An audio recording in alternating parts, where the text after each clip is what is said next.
Hey there, wonderful people, and welcome to The Finnovator with me, Stuart Bell. And today's episode, I want to share another training module taken from my program. This one's called the Accountability Academy. And let me give you the background to it. In what I do in coaching, and I guess in some degree in what you do as advisors and accountants and brokers, sometimes there's a big part of getting people to do things that they otherwise wouldn't normally do. And one of the levers that we can sort of pull to get people to do this is accountability. Motivation's another one, but accountability is a big one. In other words, that when someone says they're going to do something to you, that they respect your opinion or they don't want to let you down enough that it gets done. Interestingly though, sometimes when I'm sitting down and having coaching conversations, one thing people say to me when I ask, why do you want to work with someone like me who does what I do? Sometimes people say, I want to be kept accountable. And I always sort of respond to that by saying, you do understand that at its worst, accountability is someone nagging you over and over again to get something done. The problem with that is when someone that's the only thing they're doing, have you done your homework? Have you done your homework? It doesn't address the root cause. And often, when something's not getting done, I find that parking the accountability and say, let's unpack what's getting in the way. In other words, what's the problem that's stopping you from investing the time, or maybe not being able to get started? Or maybe it's simply that you are trying to do something that your current skill set or even mindset doesn't give you the opportunity to. And this module was really unpacking that, because at the time I created it, I wouldn't say I was getting frustrated, but I was definitely noticing that there was a gap between people telling me they wanted to be held accountable for something and then what they would rock up for or what they would bring to the table when it unpacked that accountability piece. Now, the reason why this is also sort of endured as a module is because when I start working with large teams, and in particular when I work with larger businesses where you've got a leadership team that I begin working with, and then one of the things we're wanting to do is start to work more broadly within the team, get them to understand the vision for the business, get them to understand the plan, get them to get involved in the delivery or the implementation, and ultimately start to get to a point where they start to take carriage of things and they start to move things forward without necessarily the direct input of the founders or the management team. Accountability is a really important thing to understand. So in this, we really unpacked it. We unpacked what accountability is. We unpacked when it works, the environment that needs to be created, the communication that sits in place, when to notice when it isn't working and what to do, and what I've just mentioned around unpacking some of the barriers, but ultimately getting to a point where you've got a team full of people who are, I guess, taking responsibility for what needs to happen. They're clear on how to make it happen, and are self-directed to some degree, which I think most of us want to work with team members who are self-directed. That's not to say they go off and do their own thing, but ultimately, you can give them, you can trust them, when you give them the right delegation brief and you outline what you need to happen, that that they're going to, do what they say they're going to do and make it happen. So I hope you enjoy this. As I said, it's very useful if you're somebody who is maybe looking at how to get your team to go to carriage, or maybe it's for you. You want to understand, maybe potentially why accountability hasn't worked for you, or alternatively, how to keep yourself accountability. This one is really going to help. So I hope you enjoy the Accountability Academy. As always, if you have some feedback, I would love it if you would take a moment just to jump into the feedback, leave a 5-star feedback. Please leave your name and leave a comment. Let me know what you like about it so I can recognize you in a future episode. That's it. I'm going to hand over. So I hope you enjoy the Accountability Academy. We're going to have some fun with it today because, I'm going to run you through, I think, some of the best, frameworks, models, text that I've read about this question of accountability. And I've actually got a really special interest in this topic this time of year. Because, it's the time of year where everybody's had some downtime. And hopefully you had some downtime. Hopefully you're feeling refreshed. Hopefully you've been able to spend some time away from the office, maybe thinking through some of the things that went on last year and that went well, and equally the things that you'd like to change. Usually everyone comes back sort of full of ideas and they want to make things different. Same with clients too. Typically they may have had some time off over Christmas. They've got away from things and people start to get perspective. Elizabeth, welcome. Good of you to join us. It's also that time for New Year's resolutions. You know what I mean? To get fit or buy some exercise equipment or all of these things. It's that time for doing things differently and all that comes with it. The truth is though, not everybody gets this right, do they? Some are really better at this. There are some people who can just say, right, this is what I want to achieve. This is what I want to do. And boom, they'll put it in place. They'll go to the gym. They'll do all the things they need to do in order to turn their ideas or their resolutions into reality. Others, not so good. But what you tend to find is that most of the ingredients of most success stories include this ability to sort of do some of the things that other people don't. Chief mentioned at the accelerator when he spoke, he said that one of the key things that is the difference between some of the successful celebrities, all those kind of people he trained, is they just have this ability to do the things that other people don't. But ultimately, like motivational posters to one side, it all hinges on action, right? If you have a great plan, but you don't do anything with it, or you have the intention to do 10 things, but you don't able to do any of them particularly well, it's not going to come off. Similarly with clients, clients might come into you and tell you all of the dreams and hopes and wishes they want to put into play. But if they're not willing to actually take that step and to become a client and to act on it and put the plan in place, then they may come back to you, 6 months, 2 years, 10 years later, realizing that they wish they'd done it earlier. So the big idea here, there's no worksheet today, but you will need a pen and paper, is there's kind of 3 arenas that you're going to be able to put some of what we cover off today into place. The first one is, even if you don't have you may have a team internally or you may have external people, but your ability to implement, to get things done, in most cases is going to hinge on getting them to follow your lead. In other words, to get them to understand what you want, understand what you're trying to achieve, and then get them to act on it, right? The second sort of arena is clients who are going to need some guidance. There's a lot of stuff that's going to be going on in 2019. We're already seeing, what's happening in the US. There's going to be some crazy stuff going on in Europe. Not to mention we're probably going to have an election this year and all that brings across. Not to mention things are still pretty volatile out there. So they're going to need some guidance. And for a whole bunch of reasons, people have different modes they go into in times of sort of stress, particularly in financial stress. And we'll talk a bit about that. But the truth is, and this is kind of a bit of a confession, my strongest motivation for running this webinar and having this discussion is really about you. In being part of the program, in working with me and working together, and to be part of the peer group that we have. Ultimately, you're doing it because I'm guessing you want to get a result. You want to be able to come in and go, this is what I want, get clear on it, and then act. And to see every one of you here, not just have a good year, but have a fantastic year, have a stellar one, is exactly the reason that I'm here. And I'm guessing that's the reason why you're here, right? So whatever we cover today, I'd like to start by not just applying it to the clients first, but applying it to yourself first. I'm going to give you some ways to do it. And in doing so, I'm hoping I'm pretty confident it's going to enable you and I to work together better as well. Is that cool with you? So I've told you a bit about what matters to me, but I want to hear from you. Accountability is one of those things that a lot of people tell me I want to be kept accountable. And when you dive in, it means different things to different people. So I'd love to know from you, what matters to you about accountability? Pop it in the box and let me know what matters to you personally. Now, it can be keeping you accountable, or it might be about keeping your clients accountable, or it might be about getting greater accountability in your team. But what's important about accountability to you personally? Pop it in the chat box and let me know. I'd love to know what matters. So Aaron wants greater accountability in the team. So what is it about that having greater accountability that you think it's going to give you? It's really important to me to understand the outcome that you want as a result of accountability, because some people say to me, I want accountability for a whole bunch of reasons. Sometimes they don't actually want the accountability. They want the result of the accountability. Accountability is kind of it's like having to do 100 squat bench presses to get big pecs. People want the big pecs. They don't want to have to do the 100 bench presses, if that makes sense.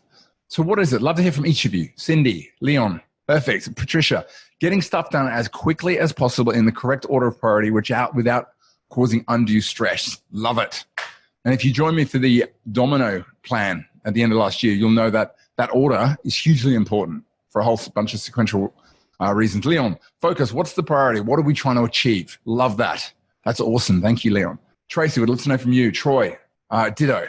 Tracy says accountability means I can keep on track in order to achieve results. Yeah, that's pretty succinct and to the point, which is, making sure that you don't get distracted, knocked offside. And equally importantly, Tracy, I know based on the conversation we have, making sure that, when people give you accountability or responsibility for making something, they also remain accountable for working with you to achieve those results. Love it. Okay. It's good to know, because as I said, accountability is one of those things that people usually say they want accountability because they want to be kept, they want the result.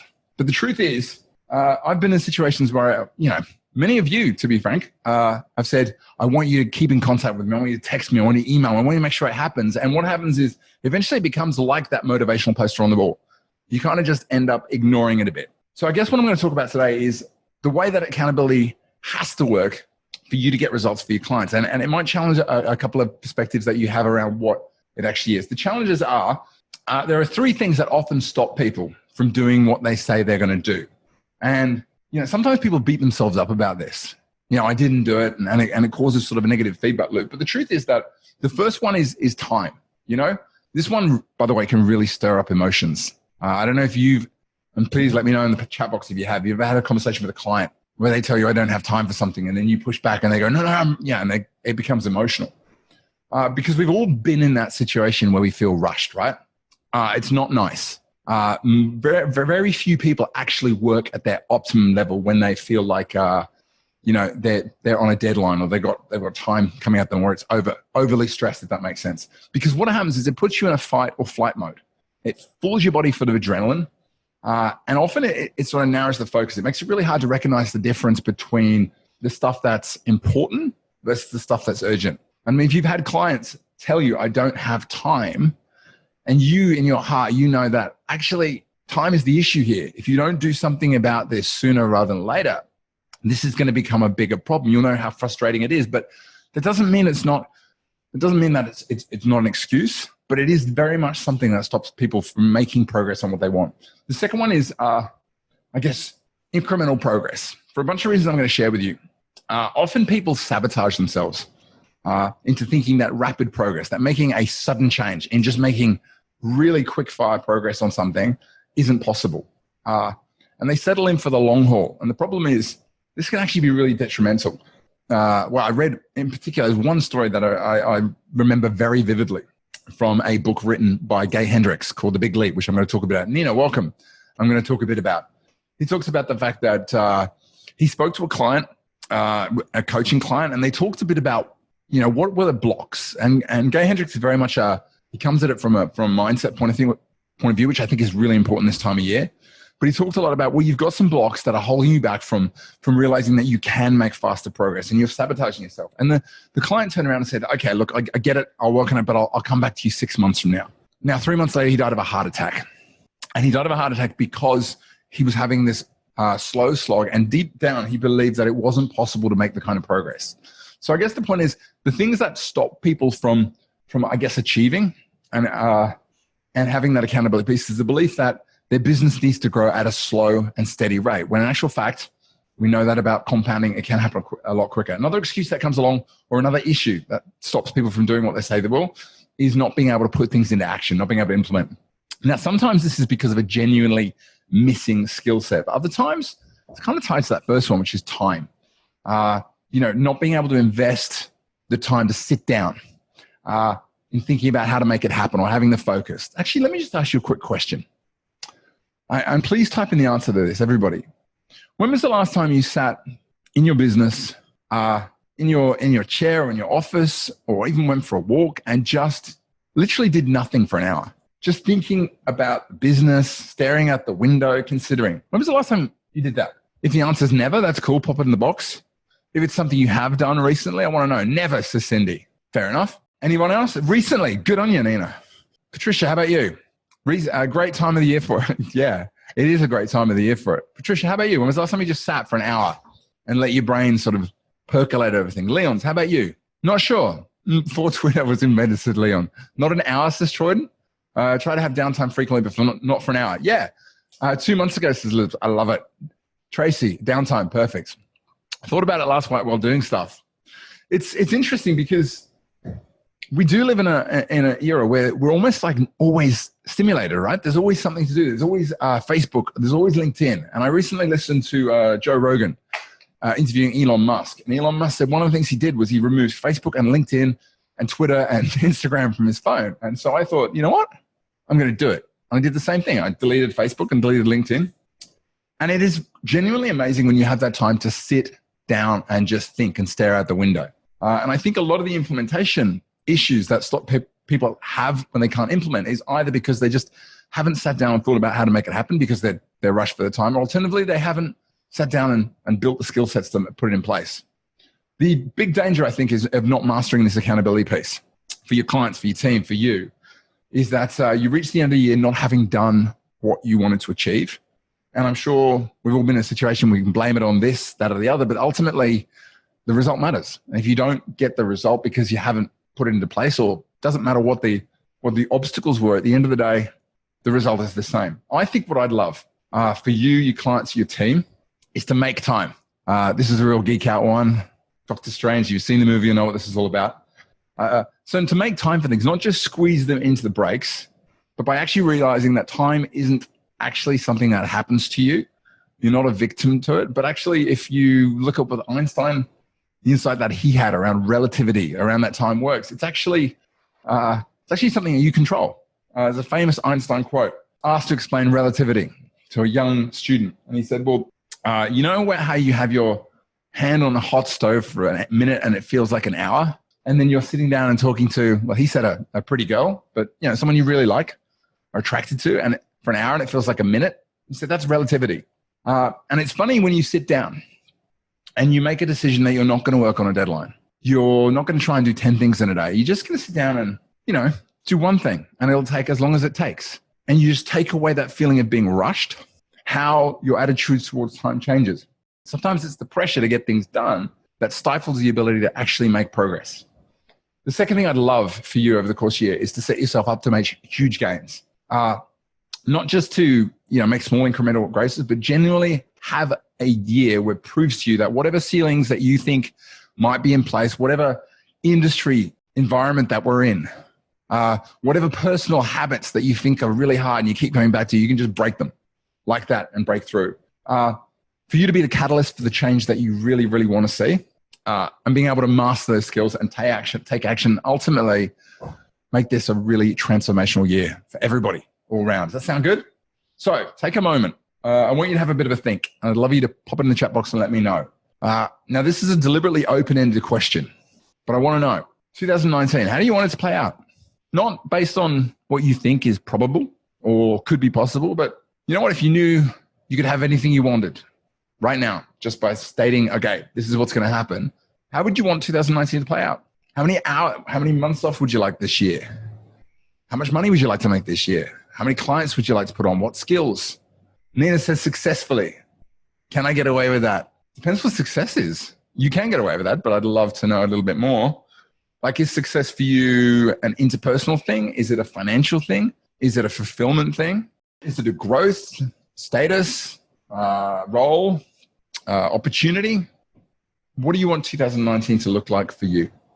Zoraida says increase revenue, have holidays, and spend time with the family. You know what? The more specific we can get about this is increase by how much revenue, to have holidays where, to spend how much time with the family.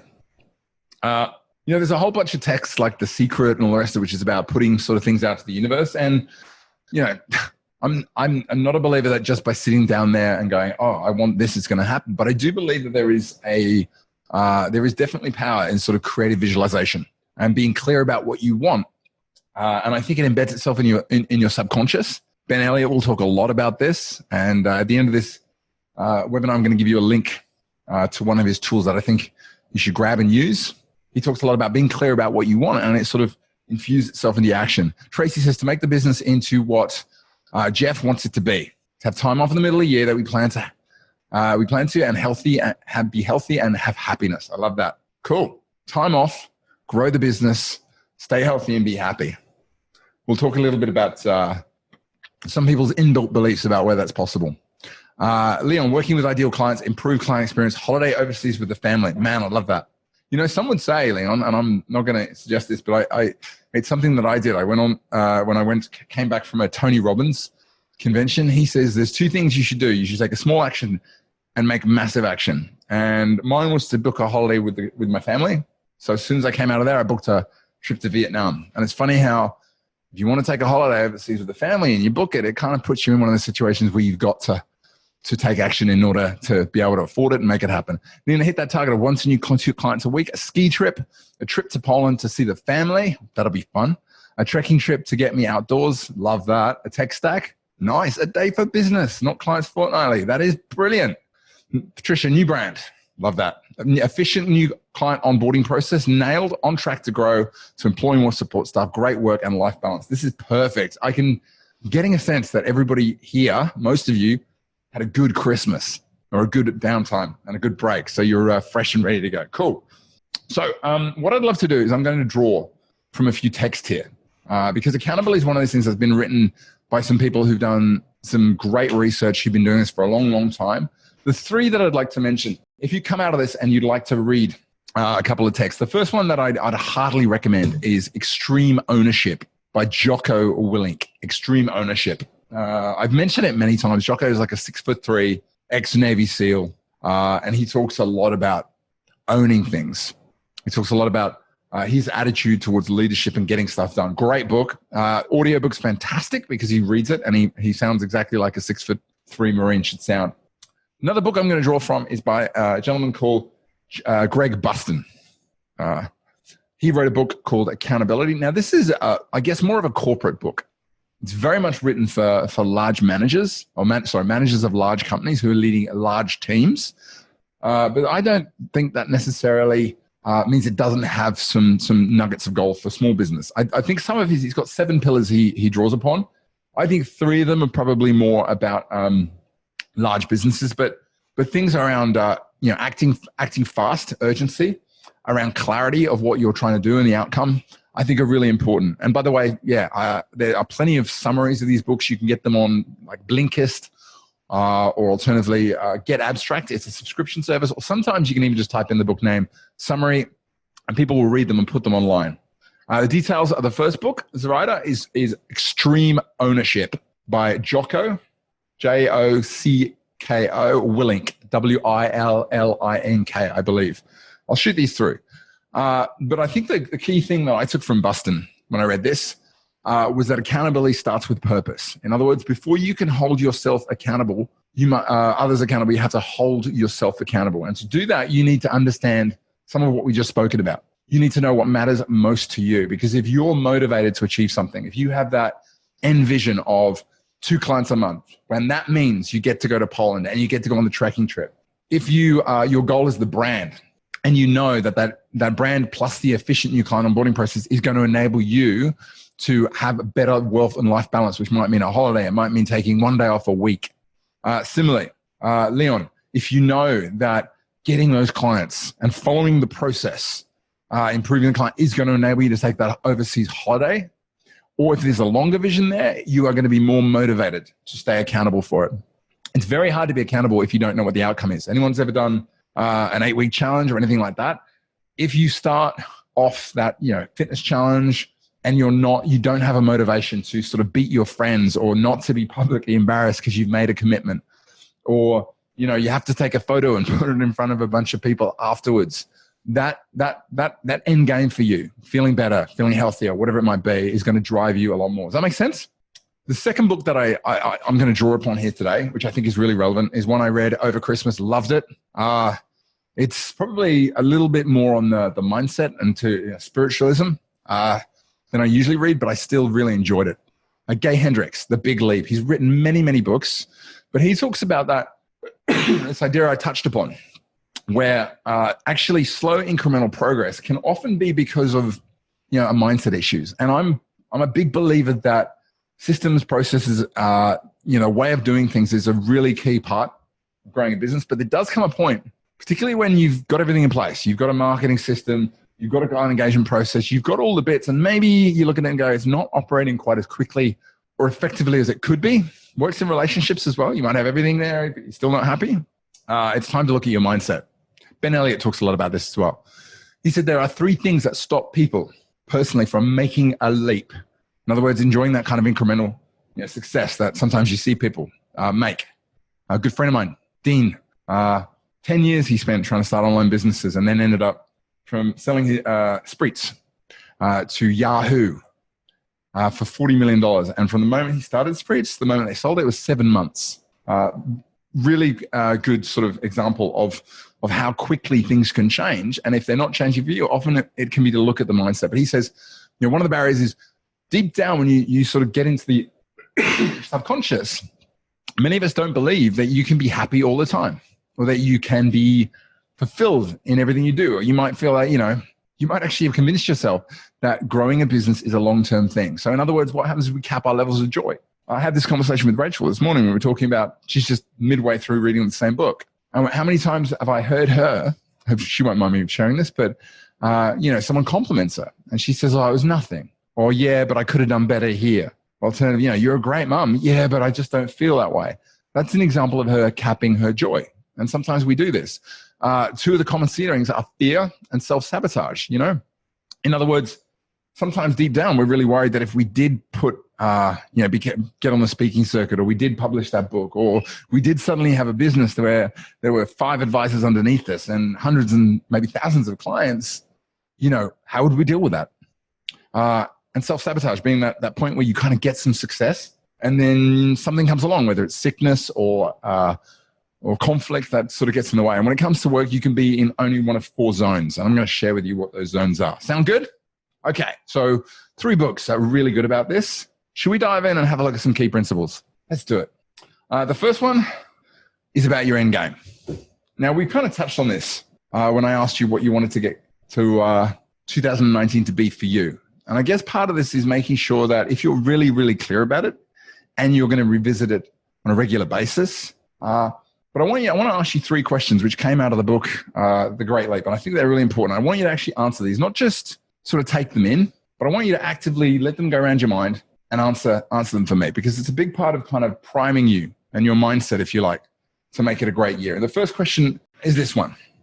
Are you, within your business, willing in 2019 to increase the amount of time that things go well for you, both in your business, in your life, and all other areas? In other words, are you open to the idea that when you look back on 2018, the amount of time that it's going to go better in 2019 than it's in 2018 is going to be more?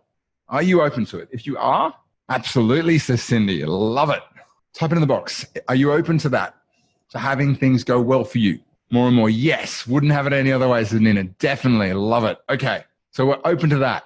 Absolutely. Zoraida, 100%, says Troy. Good. Okay. So we're open to things going better. Let me ask the next question. Are you willing to feel good about your business and your life and have things go well all the time? Now, this is a key question, because some of us actually, that starts to push on some maybe beliefs that we've got around, things can't go well all the time. But what if they did? If you had a magic switch, that could mean that everything did go well and you felt good about it. Would you be willing to hit that button? Again, think about it deeply. Are you willing to feel good about it all the time? And pop your answer in there. I want things to go well all the time, and they probably won't then. There we go. Okay, Troyden, we're hitting up against something which I'm going to introduce you in a second. Cindy says no, because you learn and grow through more experiences. So you're not willing to feel good about it all the time. What if Cindy, just want to challenge you, what if you were to feel good about the challenges and not see them as challenges, but instead exactly as you point, the learnings? Would you be up for that? They might not be going well all the time. There's always a positive that comes out of it. Just need to look and build on that. Love that, Nina. Patricia, yes, unrealistic, but yes, haha, exactly. Patricia, I had the same reaction. I was like, yeah, I'm willing to, but it won't. And then suddenly you realize that's kind of the challenge that some people have. We've all met those people, right? Who they seem to have just gone through life and everything's gone really, really well. And it looks like from the external, and they're like, yeah, why wouldn't things go well? And often I think it's because their expectation is, it's going to be fine. I'm going to feel good about it. Even during the challenges, they know that the end game is there. Tracy says, yes, I'm willing to feel good and unrealistic for things to go well all the time. Okay, cool. Final question. Are you willing to have 2019 be the year where you personally made a huge leap forward in terms of the success, the growth, the money you've got, the personal fulfillment, and more? Are you actually open to this being a leap forward year? Instead of a slow incremental, but this is going to be a year where you look back and go, wow, that really kicked off. Are you open to that? Again, type it in the box. Let me know. It already is. Droyden, love it. Yes, says Cindy. Love it. Of course, Patricia, smiley face. Nina, yes. Love it. Cool. Of course, Tracy. Perfect. Okay, that's good, because I guess the first step in anything is making that commitment that, you know what? I'm willing to increase the amount of time that things go well. I'm willing to be open to feeling good about, having things go well all the time. And I'm willing for it to be a leap. So I'll touch on this quickly. If you are already clear on what you want to achieve come December 2019, and I think some of you are, and we'll talk a bit about metrics in a second. But if you are clear, in other words, you know exactly sort of what you want the business to look like in December 2019. You know exactly how many clients you want on board. You know what systems you want to put in place. You know what the client onboarding piece. You know what technology you want. Then great. If you aren't, though, if you feel you could sharpen it up, at the end of last year, Tracy, I think you came to this. I'm trying to remember who else. Elizabeth, you and I did some work on this.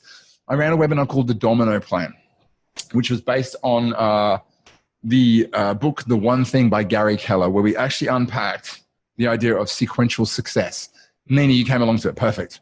And it's this idea of working out what's the end game and what are all the things that need to happen beforehand and how can we line it up in a certain order.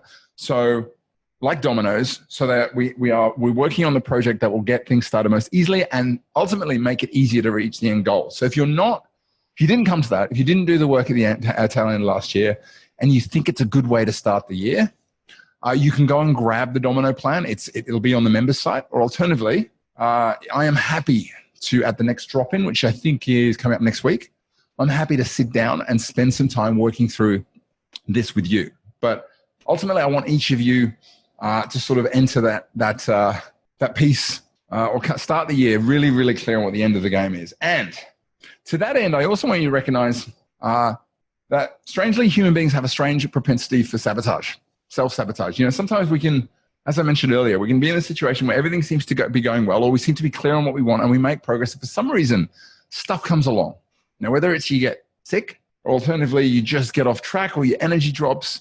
It's something I've seen a lot. I start working with businesses and suddenly they go missing and you're like, what's going on? And I got distracted or I moved off track. And it's interesting. We can either see that as the product of an environment. It's just the stuff that comes along.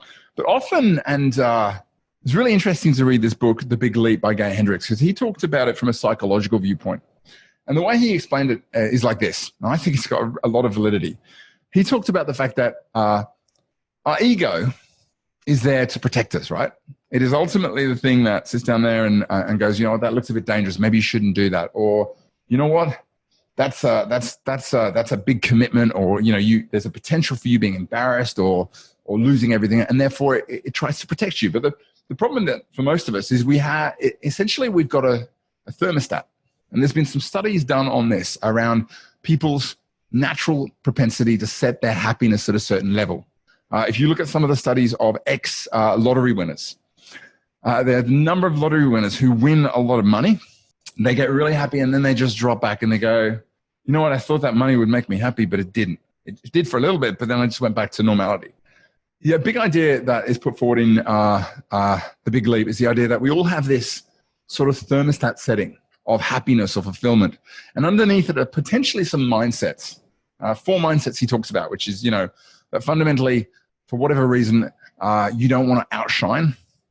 Those of us who grew up with siblings, you may know that sometimes if you didn't want to sort of succeed big because potentially that would embarrass your sibling or it would make them feel less. Some of us have this issue where we feel a little bit flawed on the inside. Some of us have this connection to family, which feels like, if we achieve success or we do things, we separate themselves from it. And ultimately with this thermostat, this natural propensity, you can have stuff go right and be up there and suddenly you'll be brought back within that range. And this is where I guess the gap between really fast progress, people just smashing it, and the incremental 2 steps forward, 1 step back, 2 steps forward, 1 step back. Gay Hendricks calls it the upper limit problem.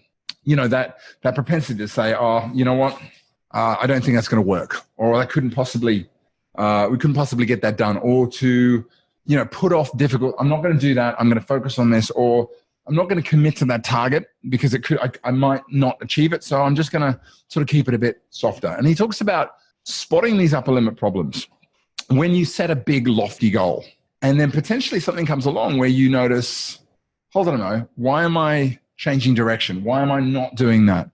Why am I not acting on what I've said? Why am I now convincing myself that I don't have the resources, or I don't have the time, or I can't make it happen, or I'm working on something else which is easier? Can often be a subconscious kicking in of this upper limit to pull you back down. So I'd highly recommend the book, but I want you to recognize once you're clear on your end game, if these are the things you want to do, that are along the course of the year, there are going to be things that potentially draw you away.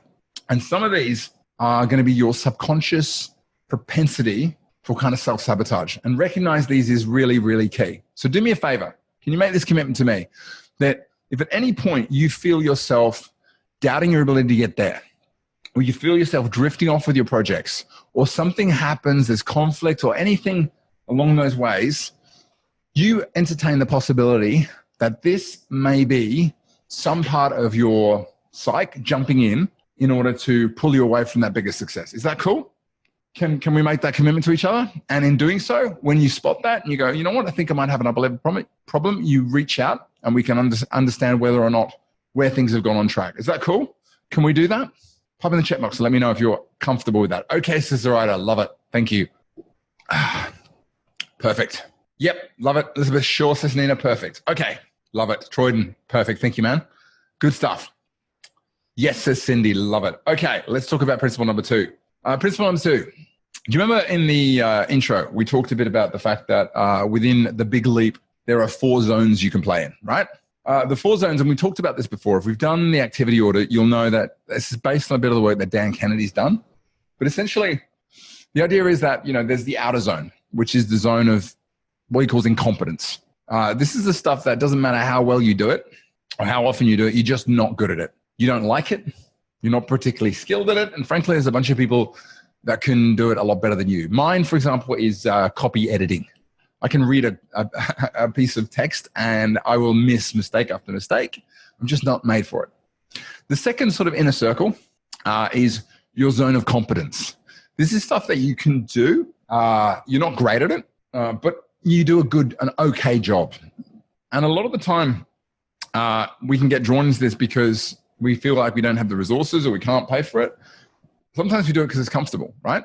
The third zone, the second one in, is your zone of excellence he talks about, which is this is the stuff that you are actually really good at. You're better than most people, but still, it's not that thing that nobody else can do as well as you. It's not the driving force, because that middle zone is the one that we want to aim for. It's called the zone of genius, which is the stuff that literally you are probably the best of the world at. Now, why am I putting forward this concept, or why is this concept important? Because when you're operating in the zone of genius, in that middle piece, you're operating in a space where it's effortless, where time doesn't matter because you can just jump in and you have total control over what you're doing. The key to success, the key to making a giant leap, the key to getting more done in 2019 is being able to spend more and more of your time in that middle genius piece and recognizing that there's a bunch of stuff over the next 12 months that's going to try to pull you out. Potentially, if we go back to that first point about self-sabotage, there is going to be a bunch of yourself that's going to try and pull you out. But the ability to stay in there, to do that hour looking out the window, if that happens to be your zone of genius, is key. Gay talks about there's 4 questions that typically you're going to ask, and I'll walk you through this a bit later. But I want you to think about this while we're going through this. We'll dive in a bit deeper, but sort of let it percolate around your mind. It's about, what do you most love to do?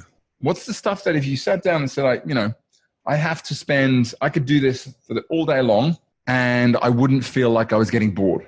What work do you do on a regular basis that actually doesn't feel like work? It's the stuff that when you're doing it, you could probably do it for all day long and be totally happy and feel energized after it. The third thing is looking and analyzing what's the work that you do that provides the highest ratio of satisfaction versus the amount of time spent on it. In other words, you can spend 10 minutes on this, but it will perk you up. You can spend 50 minutes on it and it will make the rest of your day. You can start off the day with this and it'll make you really happy. And ultimately, in driving into that, you're trying to find out what is that thing, not just the high level, I like working on client strategy, or I like meeting with clients, or I like networking. Specifically, what is it about the strategy? Actually, I like finding new ways to solve interesting problems. It's not just about the networking. I like actually talking to interesting people and learning from them about their businesses. You know what I mean? Principle 3. I want to ask a question for you. This is key. Time is key. Time is probably one of the most common distractors when it comes to accountability. So imagine that you are doing some work at home, and imagine you've got a child and the child comes in and says, hey, do you want to play catch? And you turn around and say, actually, I don't have time. Has anybody done that? I know I've done that. I don't have time right now. Now, different scenario. Child walks in and says, I've just stepped on a nail. My foot is bleeding. What would you do? You would put aside what you're doing. You would jump up and you go, oh my God, I've got to deal with that. Now, what's the difference? They're two exactly the same scenarios. There's a child that's come into the room, asking for help. The difference is that when it's a game, when it's play, it's an issue of time. When it's injury, time's not a factor. The truth is that the response, I don't have time, in the first example was actually not the truth. The truth was you actually wanted to finish what you were doing, and it ranked more importantly at that point in time than playing catch. The second example, you recognize that that was an issue that outranked the work because it was causing physical harm. Now, this example I'm putting on the table is because a lot of times when we talk about time, we have this mindset that we're victims of time. I don't have time. If I only had enough hours in the week, I just don't seem to be able to get everything done. When in reality, often the biggest cause of not getting stuff done is because of our attitude towards time. We seem to think that it's something that we can squeeze more and more and more into. For a whole bunch of reasons that we sort of talked about earlier, you actually control time. You as a business owner have the opportunity to turn around and make a call as to what you spend your time on and what you don't spend your time on. But the beginning of it starts by being really, really honest about your attitude towards it. Do you see time as being something that's constantly slipping away? This is the relativity thing. Or do you see time as being something that you can control? You can have as much time as you want. This is really key. And one of the reasons I want to put it across is because I remember watching the Heath Ledger documentary. I don't know if anyone's seen it. It's a great documentary. Man, great actor, really taken far too young. And it would have been really interesting to see where he went from here on in. But I remember one of the stories that was told, I think in that documentary, was around, he was living in LA with another bunch of Australian actors in an apartment. And he was almost out of money. I think he turned to one of his colleagues and said, hey, Heath Ledger voice, hey, can I borrow like $50 because I'm nearly out of money? And guy was like, yeah, sure. Gave him $50.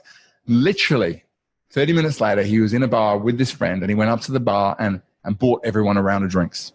Now, what does that tell you about the mindset of Heath Ledger? It kind of tells you that he was somebody that believed that in abundance. There's two mindsets.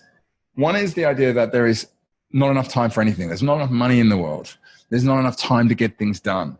And that sort of scarcity mindset is going to lead to you more likely to be in that fight flight, trying to cram everything in, trying to get things done quickly. Whereas if you have an abundance mindset, you got this attitude that, actually, I have plenty of time to get things done. I'm going to take my time with this, and I'm going to take my time and I'm going to plan them out well. There's plenty of money. There's plenty of opportunities, plenty of clients out there. It changes your whole attitude towards things.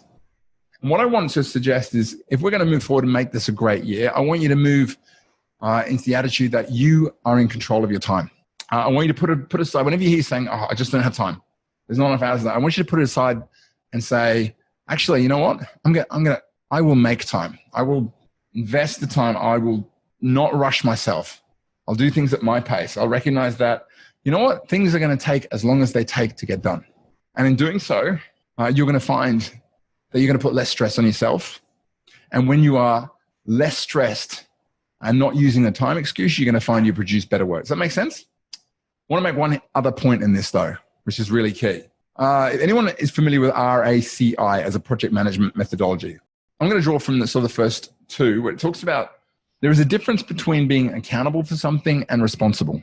If you and I sit down and we create a plan, and the plan is for you to create a client onboarding piece or develop a bunch of new processes, I want you to be accountable to me and me to be accountable to you for making it happen. But that doesn't mean we have to be the people to make it happen. It is entirely possible that you will go and grab someone else in your business and you will give them responsibility. It's your job to implement this.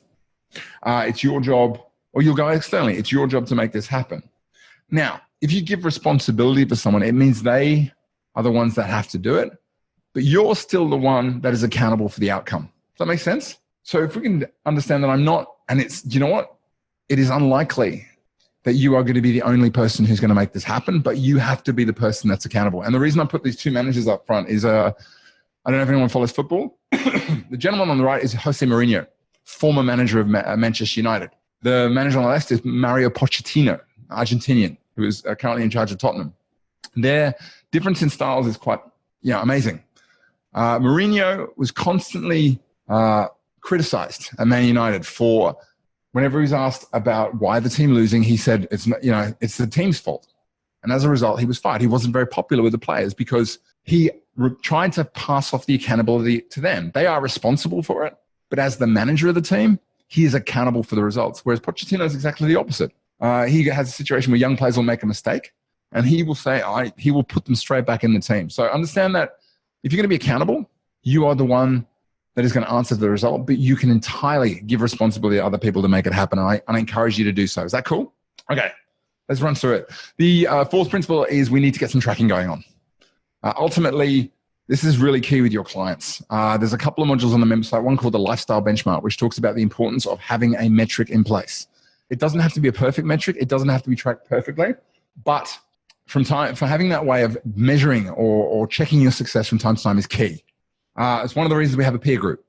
And one of the reasons I get so insistent upon people coming along to the accelerators, because when you have to make a commitment to your peer group, this is what I'm going to achieve, and do it really clearly. And then 90 days or so later, you have to come back and report to that same peer group. It changes things. It is a tracking mechanism, just the same way as putting a picture of you on Facebook that says, I'm going to lose 20 kilos is key. One of the things I'm also running next 2 weeks, I'm running a webinar called Business Intelligence, where I'm going to introduce a new practice benchmarking system. In other words, every 90 days or so, we're going to give everybody a set of like a questionnaire to fill out. And then we're going to produce a set of metrics, which are based on a couple of benchmarking reports that are out in the market. But most importantly, you're going to be able to benchmark your progress from report to report, and also have a look at how other businesses within the program are operating. So it's going to be hugely valuable for you to understanding whether your expenses are on track, whether the number of clients you have per advisor, all of those kind of key metrics. And I encourage you to commit to it, because when you can track clearly, not just in a plan and an accountability piece, but also the metrics is really key.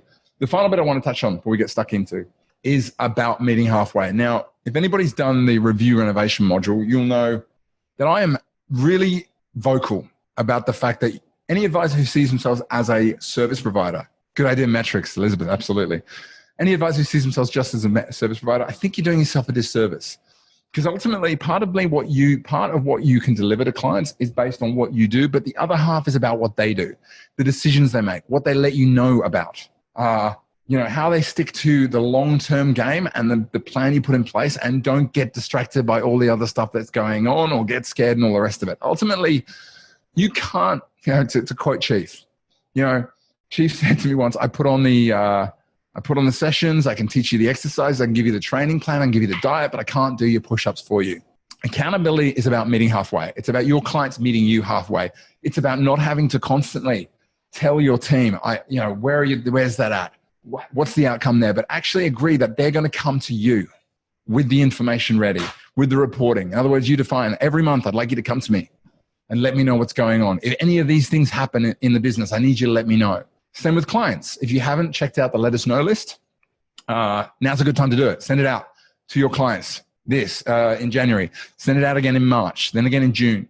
Let Us Know list is a list of 16 reasons that your clients should contact you. Everything from changes in marital stages, large capital purchases, health issues, changes in income. In other words, it's saying this isn't, and it's particularly important right now with what's going on in assets, this is saying that this isn't just about us proactively engaging you. It's also about you being proactive and getting back to us and working in partnership. But I'd love you to work with me over the next 12 months. I'm going to create our own Let Us Know list. I'm going to send it out. And I'm asking if any of these things happen in your business. I'm going to try and be on the front foot as much as I possibly can. But unfortunately, and over the last 2 years, we've put in place so many different metrics around this. We've had the racing line. We've had email check-ins. We've used SMS check-ins. We've done, what else have we done? We tracked your projects within teamwork. We've done a lot of things, and sometimes, they've kind of not worked as well as I wanted it to. And I really think it's because at the end of the day, you know what's going on in your business far better than any system we could develop ever could. And whilst I'm going to be on the front foot and make sure that if you go missing or we don't hear from you or you drop off or it doesn't look like you're achieving, that I'm going to, keep you accountable. But I want you to meet me halfway. If there's any significant change in the overall circumstance of your business, that means that your current plan is unlikely to work, change of licensee, any of that sort of stuff. I want you to get in contact and let me know. If there's significant changes to your revenue or profitability, in other words, if profit decreases, revenue increase, whatever, increase or decrease, I want you to let me know. If there's significant changes to your expenses, I'd love you to drop me an email and say, hey, Stu, we've had a significant uplift or even, we've cut our expenses. If there's any changes to ownership structures, including, most importantly, if there's a dispute, partnership dispute, I have sat in between partners and resolved and often dissolved partnership disputes for the best so many times. And it's one of those destructive things. If you don't get on top of it early, it can cause a lot of problems. If there's events outside of work that impact your progress, if you get ill or something happens that is not work related, let me know. If there's a sudden loss or influx of clients, particularly influx, I love to hear good news stories as well. I sometimes feel like I'd like to know more. Compliance issues.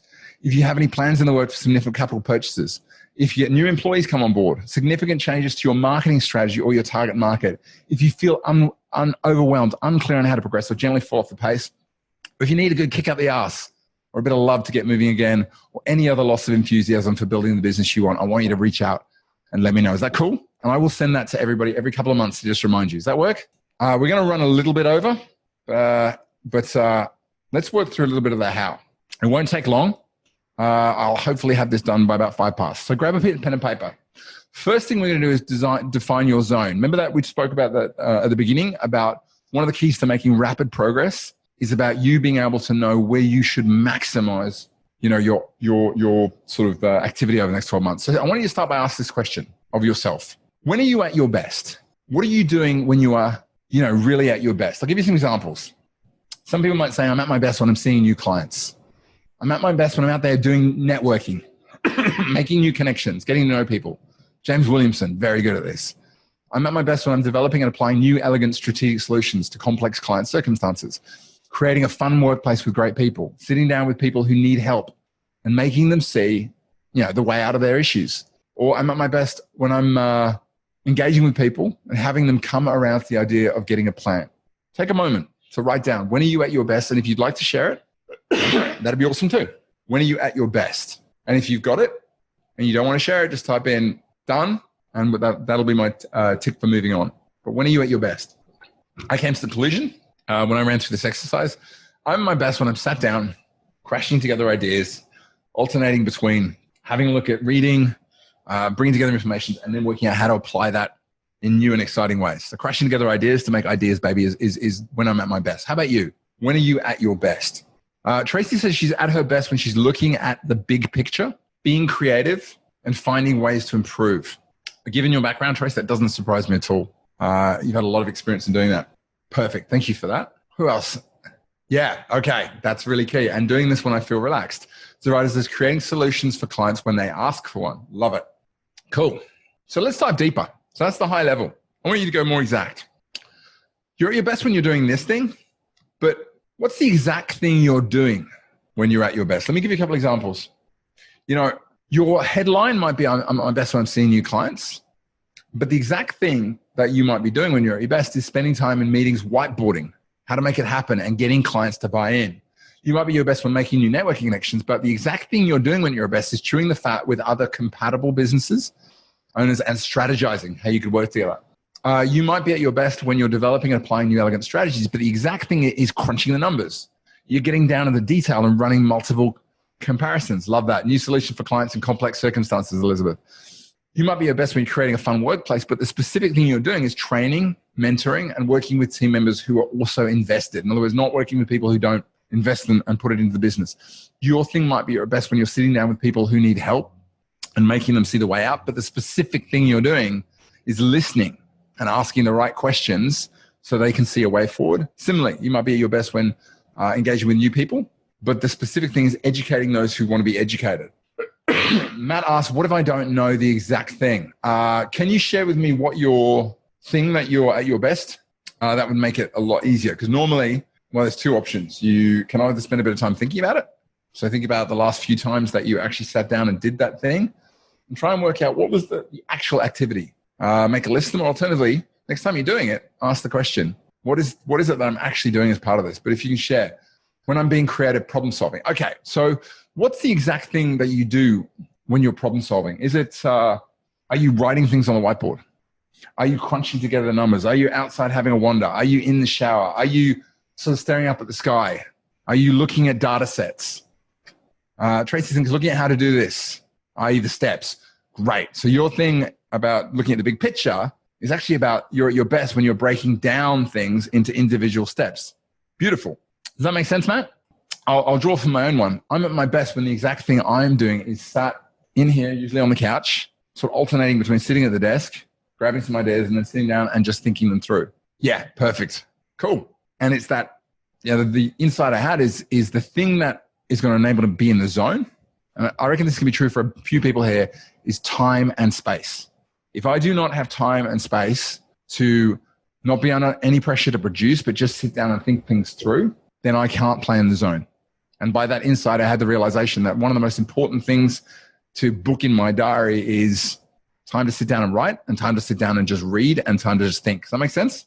If you know what your exact thing is, pop it in the box. Patricia, I'd love to know. I'd be really interested to know what yours is, because I know you're a very systematic thinker. And I'm wondering, exactly what it is you love most. Is it working with the team, or you don't have to share it, but we're chatting later on, so I'd love to talk about it then. When you're ready to move on, just type in done or pop it in the box and let me know. Patricia, good to go. The final piece in the puzzle is really just to ask that question and go a bit deeper. So the exact thing you're doing is this. And when you're doing that exact thing, the thing you love about being in that space, being in that mindset, undertaking the activity is what? I'll give you an example. When I'm seeing your clients, the thing I'm best at is working out how to make it happen, whiteboarding it. And the thing I love is when a complex problem is on the board and it suddenly seems simple. That drives me. Alternatively, your thing might be making new network connections. You love just chatting and talking about strategy and potentials.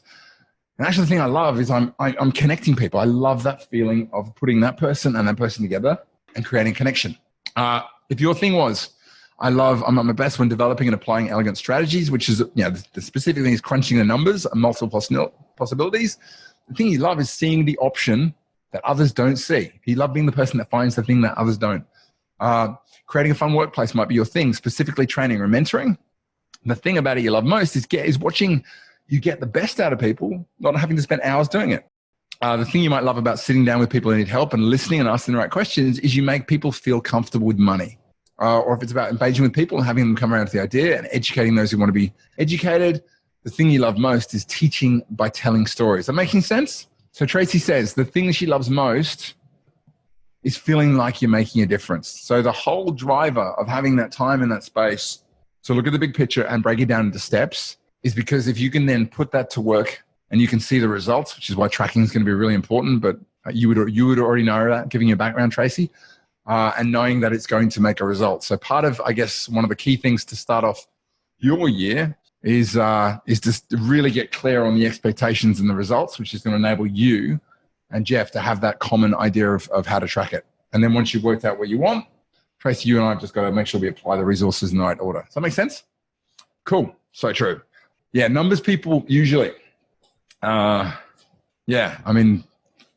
people are really very, very good to get a sense of the specific goal you want, the scope up front, because then it's much easier to track it. Patricia, seeing how much value we can add to clients and seeing them have so much more confidence about their finances, the sense of relief and the hope and excitement about the future. I love that. That's almost like a marketing piece, and brilliant. Yeah, you see, I'm very much driven. What I love about it is, for me personally, it's about three things. It's about turning complex things into simple ideas.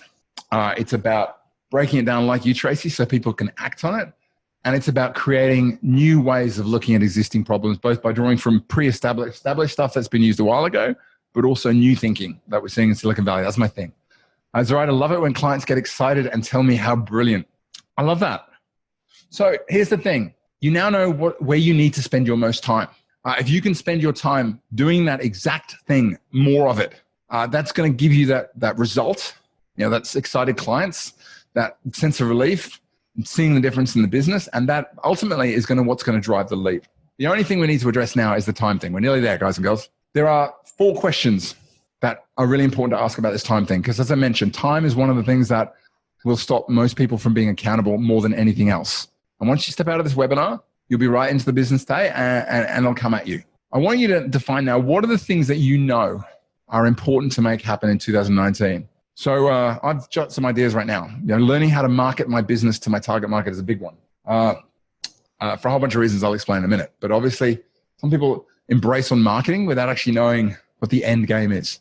Building systems. You might know this is important. I've got to make it happen. If I'm going to make a leap, I have to have systems. It's something that's holding me back. Training staff. I've got some good people, but they don't know how to do the job, and I don't have the time to do it because I'm stuck in other things. And if I don't solve that problem, I'm not going to make the progress. Creating a profitable service model. I don't have enough profit in the business right now to fund the stuff I need to grow the business, or generating leads. I'm just not generating enough leads, maybe because I'm not doing any marketing, maybe because I don't have strategic partners. Whatever yours is, write down the key things that you know are, at this point in time when you're clear, are important to make it happen. Notice your choice of words. Not important to have happen, they're important for you to make it happen. Very key. I'm aware of time, so if everyone's cool, you can either pop it in the box, but I might just roll on a bit with this, unless you want me to hold on and you can do it with me. Is anybody in a hurry? Cool. Tracy's good? Cool.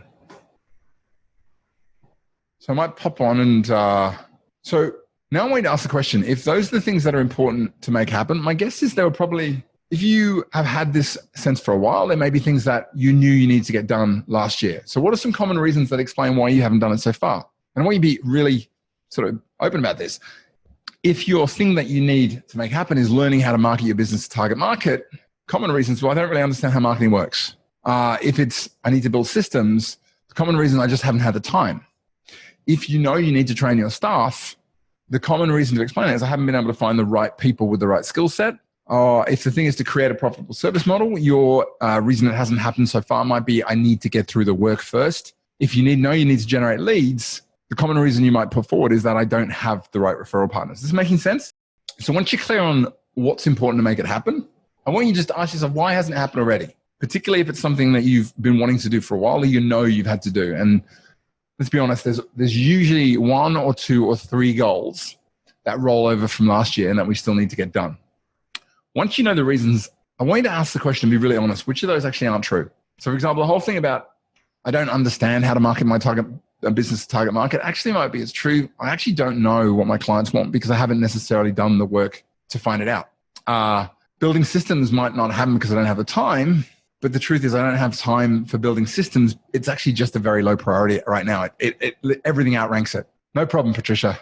You might say the problem with training staff is I can't find the right people, but the truth is I don't have an operations manual. I don't have an onboarding process, or I don't have any habit of mentoring my team on an ongoing basis.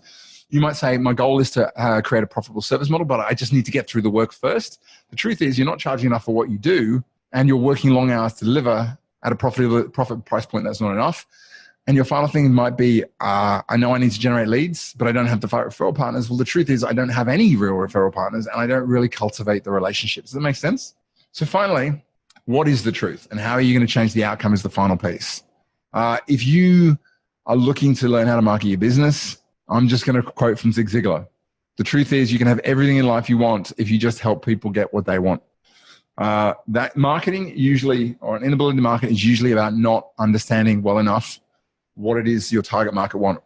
If you want to build systems, the truth is I hate building systems and so do my team. Well, responsibility versus accountability. Hire a VA for a period of time. Go on to Upwork and get someone to do it for you, and I will show you the system. We'll make it really, really easy.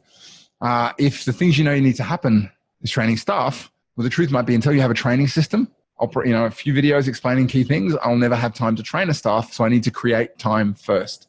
If you need to create a profitable service model, the truth is you either need to change the way you work or change the way you charge. And if you don't, if you're not generating leads, the truth might be, actually, I don't have a system for actively engaging with strategic partners who are going to send this through. Does this make sense? Hopefully it's been useful so far. So let's talk about next steps. If I was going to implement this off the back of it now and really make a commitment, everything we've spoken about, the making the time, getting clear on your end game, ensuring we're tracking things, understanding that there are things that are going to come along and try and push you off target. I would firstly, make that commitment over the next 12 months to seek out that zone you found. That time to sit down and think, that time to really focus on how can I maximize the time that I'm sitting in front of clients. Look out for those upper limit problems that are going to hold you back. Look out for that self-sabotage. All the reasons you're telling yourself this can't be a year of massive growth. Number 3, make time for matters by being clear and accountable. Clear on the outcome, be accountable for the outcome you're going to get, and then make time. Give yourself some space. This is the most important thing. I think most people I've done this with at some point have realized that space is the key to it. Let me know as soon as possible when you need help. And finally, apply the same to your team, clients, see the results, and equally importantly, have some fun. It's going to be a great 2019. There's a bunch of stuff going on in the industry, which is going to make it the best time to be doing what we're doing. So get ready for a hell of a year. Cool. Hopefully this has been useful. If it has, just pop in the box. I know we've run over. I apologize. Just let me know if this has been useful, and if so, what has been most useful, while I just give you a brief on what's coming. We've got a couple of drop-ins this month. Next week on Wednesday, as I said, we're normalizing this year. They'll always be on Wednesday, apart from occasions when we just absolutely can't. So next Wednesday from 2 to 5, 3-hour drop-in. Register. We can work on your domino plan. We can work on anything you want. And then there's one 2 weeks later. As I mentioned, on the 25th, I'm doing a session called Business Intelligence around benchmarking, business intelligence technology, and the art of data-driven decision-making. Be really important. I'm also going to introduce the benchmarking thing. So please, if you can come along to that, that is on Friday. It'll run at 10 a.m., Friday 25th. And the Engagement Accelerator is coming up. We are going to be diving deep. There'll be a video out on Monday giving you a bit of a topic reveal. But ultimately, what's coming down the pike with the industry right now is there is an important focus on engagement. And this engagement is going to take 2 different spheres. It's going to be being able to engage with your clients or getting them to engage with you, which is both a marketing problem and a client experience problem. But equally importantly, because of the amount of media noise out there, most of you who are playing in the online marketing space might find that it's getting harder and harder to break through that noise.